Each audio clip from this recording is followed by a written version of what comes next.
Bay. About Kuykendall, there is no excuse. We keep saying he's the second-string goalkeeper, but he should be game fit. Oh, he's game fit, there's no question about that. The only question hangs over his experience and his maturity in game situations of this sort. Glover on the left again. Puts the ball high. And again, a careless clearance, and Marsh shoots, and it is wide. Careless clearance, that in fact was Tony Field, a forward.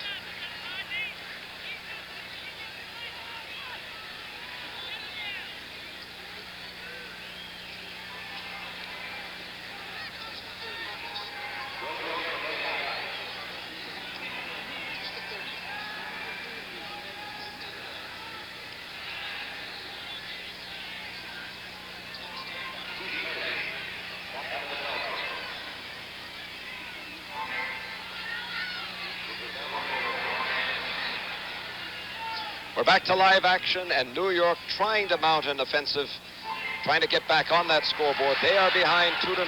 Auguste clearing for Tampa Bay. Tampa Bay defending the goal to your left. It is the north side. Rodney Marsh slowing the pace of the game down. Being allowed to slow the pace of the game down again, nobody picking him up. A lot of time, a lot of space, a lot of room, and again, nobody going to him. Smethurst. Play. Tampa, Scullion plays the ball deep. Smethurst all by himself has the ball chopped off. And a tremendous amount of pressure being put on the defense of New York's Cosmos. That was Bobby Smith, their American right back, who came across there to cut out that threat. Pelé. The superstars have not made a big dent in this game. On the New York Cosmos side, Field corners the ball, centers it. Scullion plays it back.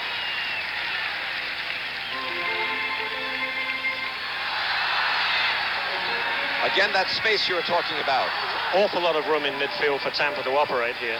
Marsh, bobbing, weaving, still has the ball, decides to break into that penalty area, and once you go, you must go. Nice tackle there by Brian Rowan, putting the ball into touch, out of danger for the moment.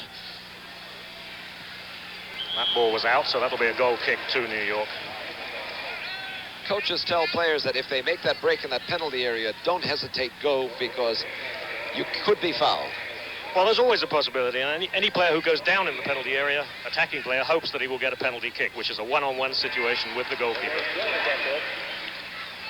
Lindsay. Back to the goalkeeper, Mauser. Eddie Firmani, the coach of Tampa Bay, interestingly enough, in looking at his background, played against Pelé in a very famous game between... In Italy, yes, Internazionale of Italy against Santos of Brazil. Score was 3-2, 3 goals to Firmani on one side, 2 to Pelé on the Santos side.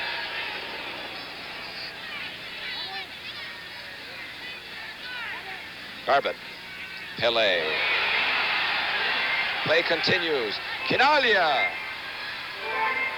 Field sandwich there, and that is a personal foul. That's Tony Field, 5 feet 7 inches tall, a very emotional player, a winger with great speed.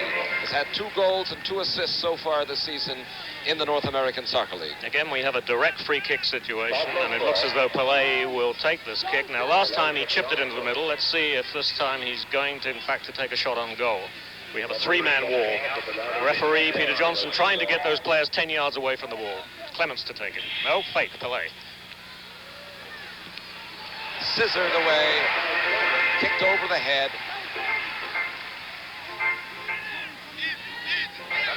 Lowen. Garbett plays it out to the right side. Headed away, and Best coming all the way back from his attacking position to help defense. Controls the ball beautifully, moves the ball up, slows the pace down. Glover puts the ball through, and it was deflected. Smethurst saying, and we'll be back.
at Tampa Stadium, and the team in white, the Tampa Bay Rowdies, are ahead 2-0, and they continue to pressure the New York Cosmos defense.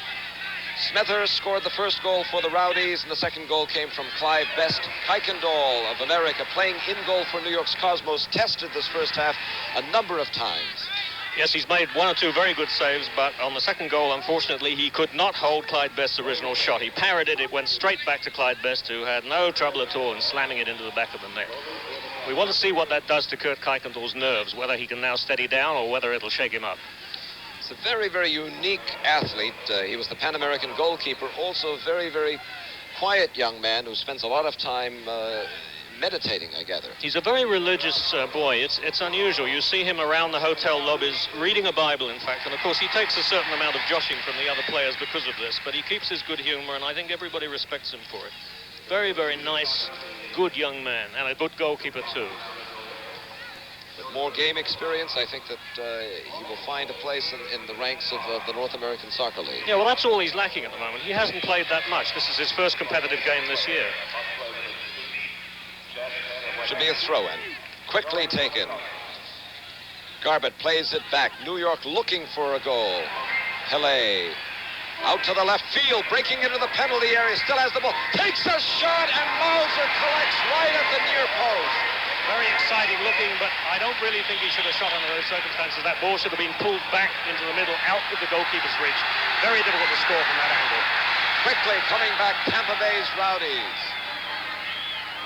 Glover into the penalty area, plays it out to the left, and it is Scullion.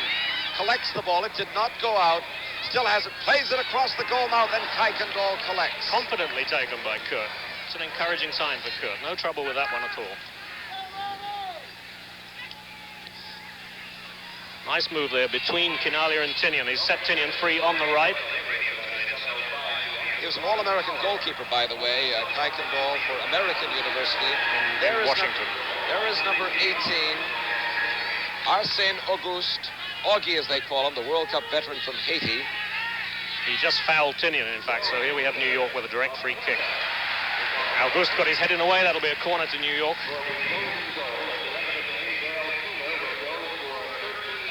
As we open this broadcast, if you might recall, corner kick. Oh, that's a low one pulled back to Clements on the ground. Got by Clements. Blocked there by Rodney Marsh playing back on defense.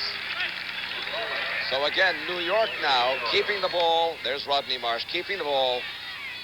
Tinian round his man. Mauser. Those commanding arms of Mauser. He's very tall and very strong in the air. No trouble with that. Clyde Best now on the move for Tampa. Playing without shin pads. Socks rolled down. In fact, we've got three of the Tampa players who seem to like to play with their socks rolled down over their ankles. Ball played out to the left side. Not high enough to go over the defender. Cut off.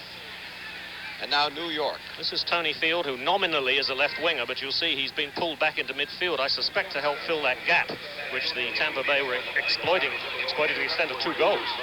Pele has it. Plays it, and Mauser is there. Very quickly off his line, Mauser. That was one of those deceptive Pele crosses, curling away from the goalkeeper, luring him out almost. Scullion trying to beat 2 men. Talking about crosses, Scullion likes to cross the ball when he plays the traditional winger. That is the player off to the extreme right or left side of the field. Playing the ball high across the goal mouth, hoping that one of his teammates will be there to pounce on the ball, either to head it in goal or to strike it with a foot and hopefully get a goal. That's what a cross is, or a center.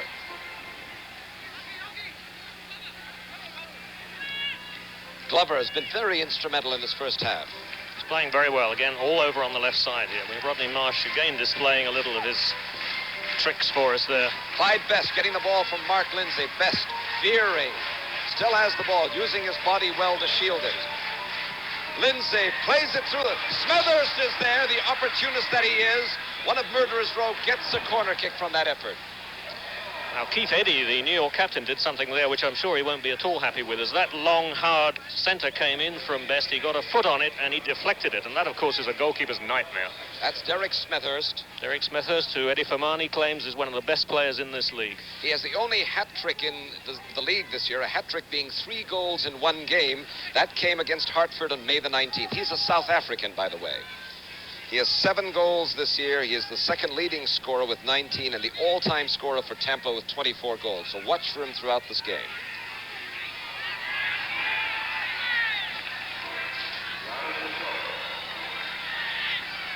Rodney Marsh.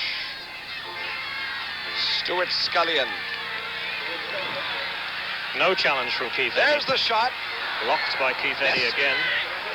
Clyde Best looking, dribbling, juggling. Marsh there to support him, taking the pressure off. Still has it. Has to look for someone to play it off to. Smethurst plays it back. Best gets another corner kick out of this situation. That hit Brian Rowan more than Brian Rowan playing it. Brian really didn't know where that ball had gone. But again, one is a little shocked by the lack of aggression in the New York defense. They are not going for these men hard enough, and they're giving them time to get in these crosses and to take up good positions in the area.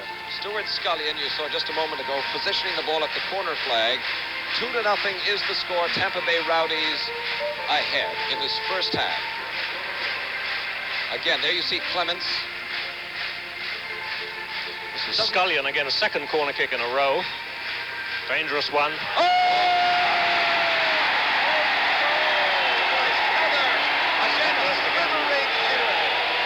Behind him. Again, poor Kurt Blackendall not having a happy time.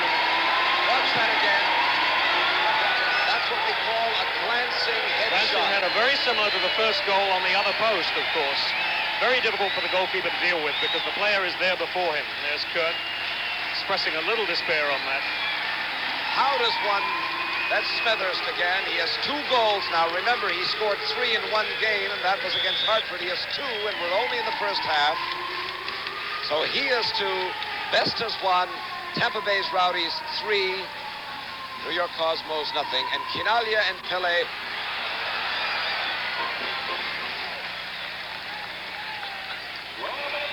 That's the score.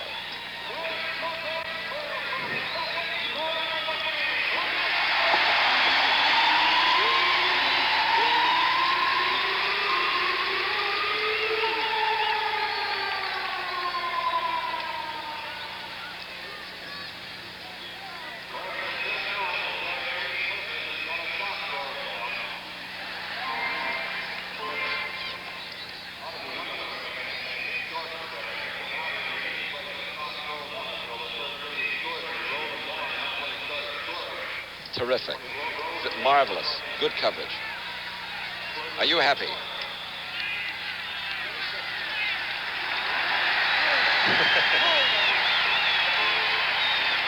Are we doing it?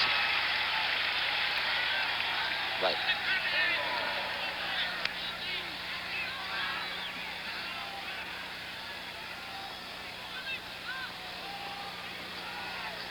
Tampa still on the attack. Still putting tremendous amounts of pressure on the defense of New York.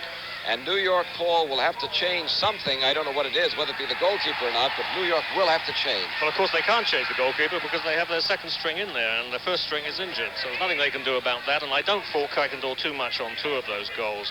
What New York have got to change is they've got to pick up the Tampa Bay midfield much quicker, and they've got to be in on them much sooner. They're giving them much too much room, and they're having time to look about and to make these incisive passes. Is that Keith Eddy's role as the captain of New York to sense it? Oh! Very much Keith Eddy's role, Mario. He acts almost as the coach's mouthpiece out on the field there.